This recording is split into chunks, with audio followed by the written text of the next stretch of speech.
تلنگانہ وقف بورڈ کے چیئرمین محمد مسیح اللہ خان اور مجلسی ارکان اسمبلی کوثر محی الدین معظم خان احمد پاشا قادری نے عید الفطر کے پیش نظر عیدگاہ میرعالم اور عیدگاہ مادنہ پیٹ کا دورہ کرتے ہوئے عیدگاہ میں عید کی نماز کے انتظامات کا جائزہ لیا۔ اس موقع پر وقف بورڈ چیئرمین محمد مسیح اللہ خان اور ارکان اسمبلی نے عید کی نماز کے لیے عیدگاہوں میں بہتر انتظامات کرنے عہدیداروں کو ہدایت دی۔ اس موقع پر محکمہ GHMC کے عہدیداروں کے علاوہ مجلسی کارپوریٹرز کے اور پارٹی کے قائدین و سرگرم کارکن بھی موجود تھے۔ کامہ تقریباً مکمل ہو چکے ہیں، تھوڑے کامہ جو باقی ہیں انشاءاللہ تعالیٰ عید سے پہلے وہ بھی کامہ مکمل ہو جائیں گے۔ بس ہماری کوشش یہ رہتی ہے اور ہماری سوچ یہ رہتی ہے کہ یہاں پر عید کی نماز کے لیے جتنے بھی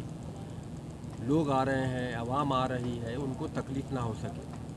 بس مجلس اتحاد المسلمین کا ایک ہی مقصد ہے انشاءاللہ تعالیٰ وہ بھی جتنے بھی مائنر کامہ ہیں وہ کامہ پورے کیے جائیں گے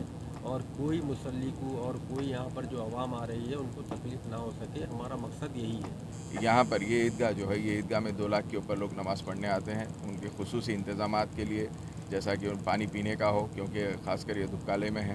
اور صبح 10 بجے یہاں پہ نماز کا انتظام کیا گیا ہے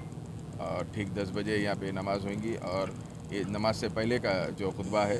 9 بجے سے 9:30 بجے تک ہمارے سیف اللہ صاحب، اور اس کے بعد جعفر پاشا صاحب کا 9:30 سے 10 بجے تک ہوئیں گا، اور 10 بجے سے جو